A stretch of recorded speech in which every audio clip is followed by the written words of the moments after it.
મુક્તોને હૈયાના હેતથી જય સ્વામિનારાયણ.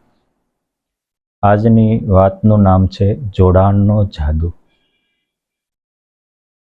યોગ્ય જગ્યાએ જોડાણ થવાથી વ્યક્તિને મફતમાં મોજ મળે છે. સારામાં સારી ટ્રેન હોય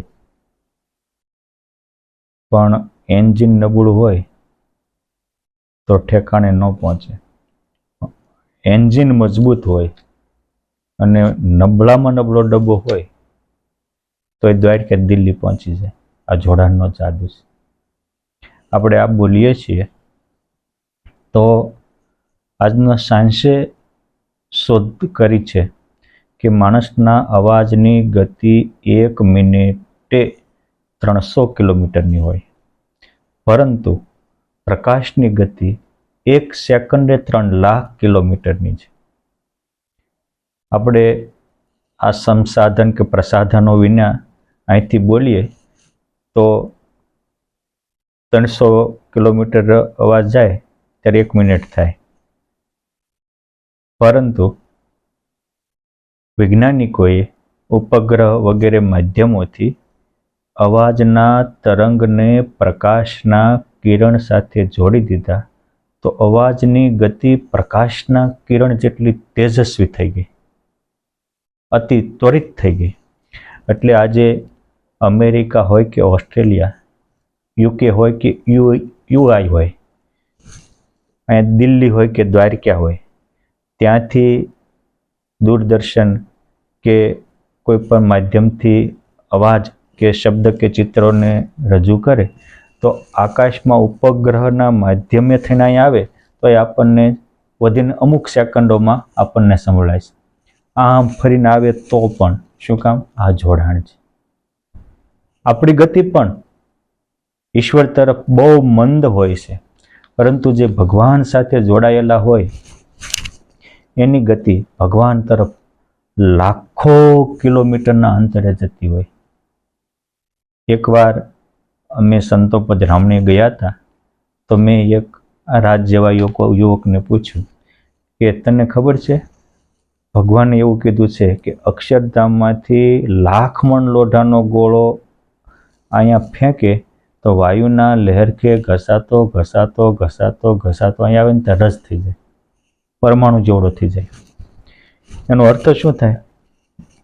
આટલું અંતર આપણે પુરુષોત્તમ નારાયણને પામવામાં કાપવાનું છે, એટલું અક્ષરધામ દૂર છે.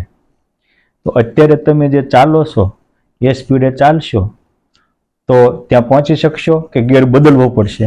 પટ લઈને બોલ્યા સ્વામી ગિયર તો બદલવો પડશે. તમે કીધું અત્યારથી બદલી નાખજો. તરત પૂછ્યું સ્વામી ગિયર બદલવાનો ઉપાય? મેં કીધું જેને ગિયર બદલ્યો ને જોડાઈ જાઓ. હા, ટૂંકો ટચ. એટલે વચનાવતમાં કીધું કે જેવું સંબંધીમાં સ્નેહ છે એવું કોઈ સાચા સંતમાં થાય, એના ભાગવત ધર્મની પણ પુષ્ટિ થાય અને મોક્ષના દ્વાર પણ ખુલી જાય અને ભાગ્યના દ્વાર પણ ખુલી જાય. નિષ્કુળાનંદ સ્વામી કે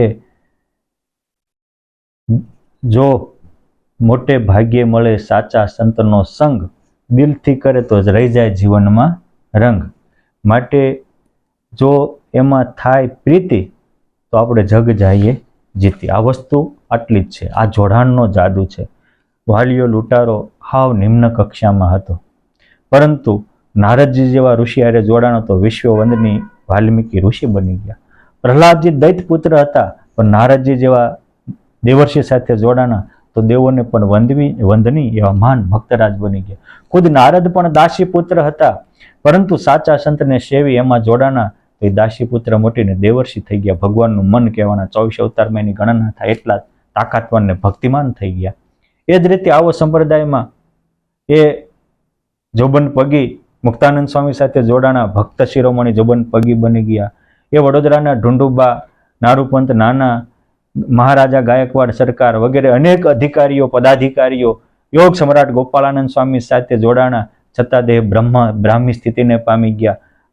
આ ત્રણેય લોકને તત્વને હથિયાળીમાં જાણે એવી અલૌકિક સ્થિતિને પામી ગયા. એ બારવટીયો શિકાર કરનારો, એકાદશીના દિવસે પણ માંસાહાર ભક્ષણ કરનારા લોધિકાના નરેશ અભેસી યોગ સમ્રાટ ગોપાળાનંદ સ્વામીમાં વિશ્વાસ રાખ્યો અને એને કીધું એમ કર્યું તો એ ધ્યાની અભ્યાસી બની ગયા. અરે એની પૂજામાં રોજ પરમાત્મા પ્રગટ થાય, દર્શન દે, 6 કલાકના ધ્યાન થાય. આવા અલૌકિક સ્થિતિને પામી કે આ જોડાણનો જાદુ છે. એ વાલેરો વરુ માણસાનો, એના બાપા હતા માણસિયા વરુ અને એનો ભાઈ મોટો ચેદી વરુ. એ માણસિયા વરુને 2 પત્ની હતી.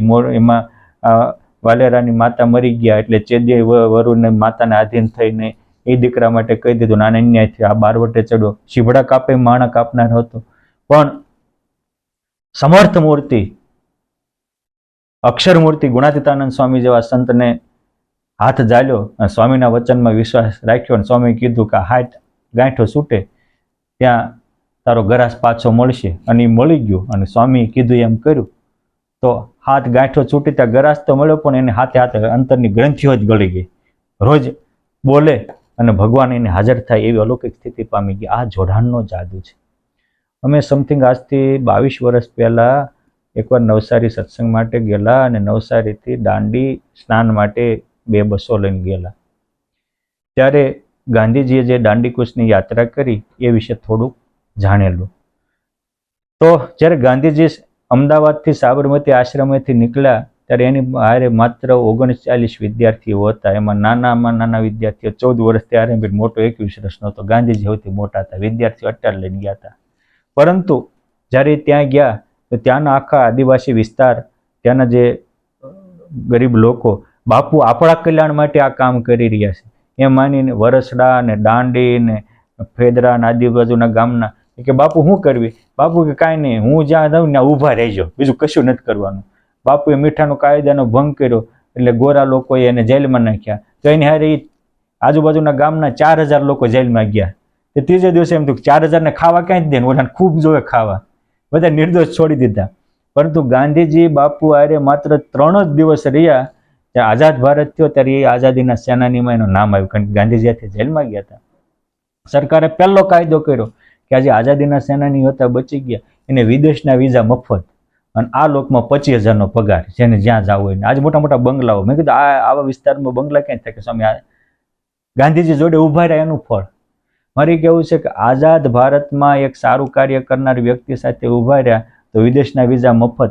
એમ જે આજે કોઈ મોટા સંતો આપણા હિત માટે અનેક કાર્ય કરતા હોય, રાત દિવસ મહેનત કરતા હોય, આપણા સંસ્કાર અને આપણા જીવનની ઉન્નતિ માટે કરતા હોય, એની હારે ઉભા રહ્યો ને તો અક્ષરધામના વિઝા મફત અને આ લોકમાં પણ તમે ઊંચું માથું કરીને જીવી શકો, આ લોકની પણ સુખ સમૃદ્ધિ ભરપૂર થાય. આ જોડાણનો જાદુ છે.